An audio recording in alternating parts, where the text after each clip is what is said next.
Hello students, I am your EVS teacher. Hope you all are fine. Now we will start our new chapter, chapter first, family structure. So students, in this chapter we shall learn about the family tree and the family members. What are the relationship with our family members? We will discuss in our chapter. Now students, let's look the chapter. Chapter first, family structure. First of all, we see the introductory learning. Answer the following question. Your first question is in which type of family do you live in? बच्चा आप किस type की family में रहते हैं? Nuclear family में, joint family में? आप बताएंगे. Next is who is the head of your family? आपकी फैमिली का हेड कौन है वो आप बताएंगे. Now student let's begin the chapter. Family are an important organisation part of the society. Family जो होती है एक हमारी सोसाइटी का इम्पोर्टेंट ऑर्गेनाइजेशन मीन्स पार्ट है. फैमिली हमें लव देती है, सपोर्ट देती है, केयर देती है. सारी फैमिली मेंबर्स एक साथ मिलके हमारे साथ रहते हैं. Over time family structure change for many reasons. बच्चों हमारे टाइम के अकॉर्डिंग फैमिली का स्ट्रक्चर चेंज होता रहता है, but still the core values of love and support remain the same. मगर जो हमारे बिलीफ्स होते हैं, वैल्यूज होते हैं, वो सेम ही रहते हैं कि हमें एक दूसरे से लव करना चाहिए, एक दूसरे का ध्यान रखना चाहिए, एक दूसरे का सपोर्ट करना चाहिए. Families help to grow, learn and feel a sense of belonging. Family जो होती है हमें लर्निंग में मदद करती है, ग्रो करने में मदद करती है, और हम उनके साथ सिक्योर और सेफ रहते हैं. नाउ योर फर्स्ट टॉपिक है reasons for changes in family structure. कौन कौन से रीजंस होते हैं जिससे हमारे फैमिली का स्ट्रक्चर चेंज हो जाता है? First is birth. When a new baby is born the whole family is happy and is full of enthusiasm. It bring happiness and excitement to the family. जब भी आपकी फैमिली में कोई भी न्यू बेबी बॉर्न होता है तो पूरी फैमिली खुश हो जाती है. अलग ही हमारा एक्साइटमेंट होता है, हमारा हैप्पीनेस आ जाती है फैमिली में. जो फैमिली होती है एक मेंबर की ऐड होने से और बड़ी हो जाती है, लार्ज हो जाती है. हमारे जो फैमिली मेंबर्स होते हैं और रिस्पॉन्सिबल हो जाते हैं. सिबलिंग्स जो होते हैं वो छोटे से बेबी की टेक केयर करना स्टार्ट कर देते हैं. फैमिली का डेली रूटीन भी थोड़ा सा चेंज हो जाता है according to the baby need. Now next is death. When a family member passes away, it is a very sad time for everyone. The family becomes smaller and everyone feels the loss deeply. It takes time to recover from the loss. They make many memories attached with the passed away family members. बच्चों death मतलब family member में कोई भी person जो है pass away हो जाता है, तो वो सैड टाइम होता है पूरी फैमिली के लिए. उस लॉस से हमें टाइम लगता है ओवरकम करने के लिए. हमारी फैमिली स्मॉल हो जाती है, और बच्चों हमारी जो भी सारी मेमोरीज अटैच रहती हैं उस पास्ट हुए पर्सन से हमें वो वापस से याद आने लगती हैं. Now next is marriage. A marriage is a ceremony in which a couple gets united. Marriage में एक सेरेमनी होती है जिसमें कपल जो होते हैं यूनाइट होते हैं. When a boy gets married, the girl whom he got married comes to live in his family house. बच्चों जब बॉय की शादी होती है, बॉय मैरिड होते हैं, तो जो गर्ल जिनसे उनकी शादी होती है, गर्ल उनके साथ उनकी फैमिली के हाउस में रहने आ जाती है. The girl is now called as a wife of the boy. उस गर्ल को वाइफ कहा जाता है. This adds a new member to the family. इससे बॉय की फैमिली में एक न्यू मेंबर ऐड हो जाता है. Everyone has new role and responsibilities. The family grows larger and becomes more lively with the addition of the new member. Family में और ज्यादा हैप्पीनेस और एक्साइटमेंट आ जाती है, रिस्पॉन्सिबिलिटीज भी इंक्रीज हो जाती हैं. Now when a girl gets married she moves to the boy house to whom she got married. जब लड़की गर्ल की शादी होती है तो वो बॉय के घर में चली जाती है जिससे उसकी शादी होती है. The boy is called as husband of the girl. Boy को बच्चों हस्बैंड कहा जाता है. उस गर्ल का she becomes a part of her husband's family. अब वो अपने हस्बैंड की फैमिली का पार्ट हो जाती है. हर parents and other family members may feel her absence, but they stay connected through visit and communication. This change also brings new relationship and adjustment for everyone involved. इससे एक new relationship form होता है और थोड़ी बहुत family members में adjustment होती है. Now student next is adoption.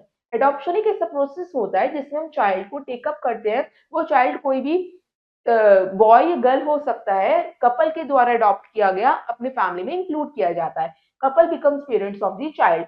फिर उस चाइल्ड के वो कपल क्या हो जाते हैं? पेरेंट्स बन जाते हैं. However the child is not biological there. This child becomes a permanent member of the family. फिर वो अडॉप्टेड चाइल्ड जो होता है वो क्या बन जाता है? फैमिली का एक परमानेंट मेंबर बन जाता है. Family often go through legal procedure to ensure that everything is done correctly and the child future is secure. सारे फैमिली मेंबर्स क्या करते हैं? ये इंश्योर करते हैं कि उस चाइल्ड का फ्यूचर सिक्योर रहे. सारी ही लीगल प्रोसीजर को फुलफिल करते हैं. Next is migration. Migration is the movement of family from one place to another. Migration का मतलब होता है कोई भी हमारे फैमिली के एक पर्सन एक जगह से दूसरी जगह जा रहा है, या विद इन अ कंट्री और बिटवीन कंट्रीज, या एक शहर से दूसरे शहर में जा रहा है, या एक कंट्री से दूसरी कंट्री में जा रहा है। Migration changes the family structure. Migration की वजह से भी हमारा फैमिली स्ट्रक्चर चेंज हो जाता है। People often move to new places in search of better job opportunities. लोग एक जगह से दूसरी जगह क्यों जाते हैं? जॉब को सर्च करने के लिए, ट्रांसफर की वजह से, एजुकेशन की वजह से, या बेटर लिविंग कंडीशन की वजह से। Sometimes families move to be closer to relatives और to live in a safer environment. कभी कभी फैमिलीज साथ में भी आ जाती हैं, उन्हें साथ में ज्यादा सेफ महसूस होता है। Now when families migrate they might leave behind extended family members, making the family smaller. जब हम कहीं भी माइग्रेट करते हैं, एक जगह छोड़ के दूसरी जगह जाते हैं, तो हम अपने एक्सटेंडेड फैमिली मेंबर्स को छोड़ रहे हैं, तो हमारी फैमिली स्मॉल हो जाती है। Migration can bring both challenges and new opportunities. Migrations में बहुत सारे चैलेंजेस आते हैं और बहुत सारी अपॉर्चुनिटीज भी मिलती हैं। As families adopt to different culture and communities, हमें न्यू कल्चर को, न्यू कम्युनिटी में हम जाते हैं। Now next is immigrants. People who move to a new country to live there permanently are called immigrants. बच्चों जो क्या करते हैं, न्यू कंट्री की तरफ मूव करते हैं, वहीं पे परमानेंटली रहते हैं, उन्हें हम इमाइग्रेंट्स कहते हैं। They live their native country and make a new home in the new country. वो क्या करते हैं, अपनी नेटिव कंट्री को छोड़ के नई कंट्री में जाते हैं और परमानेंटली वहीं सेटल हो जाते हैं। ई माइग्रेंट्स जो होते हैं, people who live their native country to live in another country permanently are called emigrants. They move away from their native country to settle in a new place. इसमें ई migrants क्या करते हैं बच्चों, वो native country को छोड़ के new place में सेटल होने के लिए चले जाते हैं for the better education and better job opportunity. In simple terms हम समझ सकते हैं, immigrants are those who come into a country while immigrants are those who leave a country। immigrants का मतलब होता है जो हमारी कंट्री में आए हैं। ई माइग्रेंट्स का मतलब होता है जो हमारी कंट्री से लीव करके गए हैं, leave a country. Now next है demolition. Demolition of a building is the act of deliberately destroying it often in order to build something else in its place. Demolition का मतलब होता है एक ऐसा एक्ट जिसमें हम बिल्डिंग को डिस्ट्रॉय करते हैं, डिमोलिश करते हैं, उसकी प्लेस पे नई चीज को बिल्डअप करने के लिए। Demolition of homes is caused due to urban development projects, infrastructure improvement, illegal colonisation और सेफ्टी कंसर्न। डिमोलिशन क्यों किया जाता है बच्चों? डेवलपमेंट करने के लिए किसी भी एरिया को, या किसी भी इलीगल कॉलोनाइजेशन को डिस्ट्रॉय करने के लिए, या सेफ्टी को देखते हुए डिमोलिशन किया जाता है। This demolition can lead to displacement. इससे क्या होता है, जो वहाँ वहाँ पे जो मेंबर्स रहते हैं, जो फैमिली रहती है, उसे अपनी जगह को छोड़ के दूसरी जगह माइग्रेट करना पड़ता है। These demolitions force families to find new homes leading to displacement। उसी अपने घर को छोड़ के दूसरी नई प्लेस पे जाना, उसी को हम डिस्प्लेसमेंट कहते हैं। Next is displacement. Displacement can refer to the forced relocation of people from their home. अपने होम को छोड़ के अपने होम को दूसरी जगह रिलोकेट करना, उसे हम क्या कहते हैं, displacement. The cause of displacement में बी नेचुरल डिजास्टर। जरूरी नहीं है इसका सिर्फ एक ही कॉज हो डिमोलिशन, इसका नेचुरल डिजास्टर भी हो सकता है, जैसे फ्लड आ जाती है, अर्थक्वेक आ जाता है, फॉरेस्ट फायर हो जाता है, एज वेल एज कॉन्फ्लिक्ट या वॉर, लड़ाई झगड़े होते हैं, तब हमें डिस्प्लेसमेंट भी करना पड़ता है। Development project like building highways, urban renewable can also lead to displacement. जब हाईवेज बनते हैं, तब लोगों को अपने घर छोड़ के जाने पड़ते हैं। People who live their native countries because of war.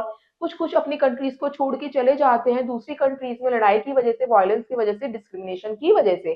उनको हम क्या कहते हैं, उन लोगों को रेफ्यूजीज कहते हैं, जो नेचुरल डिजास्टर की वजह से, या लड़ाई झगड़ों की वजह से, वायलेंस की वजह से छोड़ के जा रहे हैं। They seek shelter in other countries to be safe and have a better life. जो लोग अपनी कंट्री छोड़ के दूसरी कंट्री में जाते हैं, उन्हें हम रेफ्यूजीज कहते हैं, वो अपनी बेटर और सेफ लाइफ के लिए जाते हैं। Now next is go for it exercise, read the clues and fill the blank space. आपको क्लूज से रखे हैं, इसके अकॉर्डिंग अपने ब्लैंक स्पेस को फिल करना है। First statement is movement of people to a new place with the intention to stay there.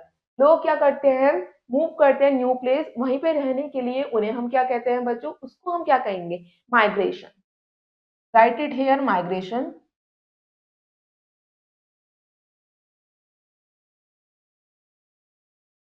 Next is student mostly migrate because of. बच्चे जो होते हैं किसकी वजह से माइग्रेट करेंगे, एजुकेशन की वजह से।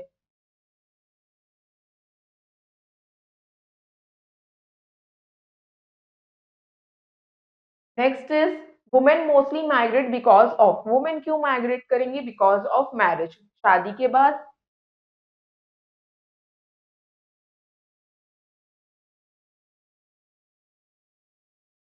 Now next is force shifting of people is called. बच्चों जबरदस्ती लोगों को शिफ्ट करना पड़ता है, उसे हम क्या कहते हैं, डिस्प्लेसमेंट।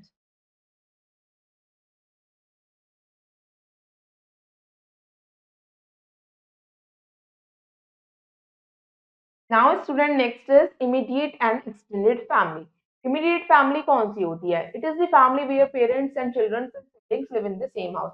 जिसमें हमारे पेरेंट्स, बच्चे और हमारे ब्रदर और सिस्टर हमारे साथ हमारे सेम हाउस में रहते हैं, उन्हें हम इमीडिएट फैमिली कहते हैं। वहाँ पे हर एक दूसरे की सपोर्ट की जाती है हर एक टास्क में। They are usually the first people we turn to for help और एडवाइस। ये वो इमीडिएट फैमिली मेंबर्स होते हैं जो जिन्हें की हमें जरूरत पड़ती है तो वो तुरंत ही तैयार रहते हैं। Second is extended family. It is the family where grandparents, aunts, uncle and cousins living together. इसमें हमारे एक्सटेंडेड फैमिली में ग्रैंड पेरेंट्स, अंकल, आंट और कजन्स इंक्लूड होते हैं। ये हमारे साथ नहीं रहते बल्कि हमारी लाइफ का एसेंशियल पार्ट होते हैं। ये हमें प्यार करते हैं, गाइडेंस देते हैं और हमें इनके साथ एक स्पेशल बॉन्ड क्रिएट होता है। नेक्स्ट एक्सटेंडेड फैमिली मेंबर्स जो हैं एक दूसरे के साथ फैमिली गैदरिंग्स करते हैं, स्पेशल ओकेजन्स पे मिलते हैं, सेलिब्रेशंस पे मिलते हैं और वेडिंग फेस्टिवल्स, बर्थडे पार्टीज या कोई भी हॉलीडेज पे आप उनसे मिल सकते हैं। बच्चों ये हम रेगुलरली आप प्लान करते रहते हैं, रियूनियन करते हैं अपने एक्सटेंडेड फैमिली से मिलने के लिए और हम एक दूसरे के लाइफ को एंजॉय करते हैं, एक दूसरे की लाइफ के बारे में अवेयर होते हैं। Some families use technology like video calls or social media to stay connected and share updates when they cannot meet up in person. बच्चों हम अपने फैमिली मेंबर्स के थ्रू, सोशल मीडिया के थ्रू भी अटैच रहते हैं, वीडियो कॉल्स पे बात करते हैं, हम उन्हें अपडेट देते हैं, उनसे अपडेट लेते हैं, जिससे हम उनके साथ एक कनेक्शन फील करते हैं। Now next is learning from the family.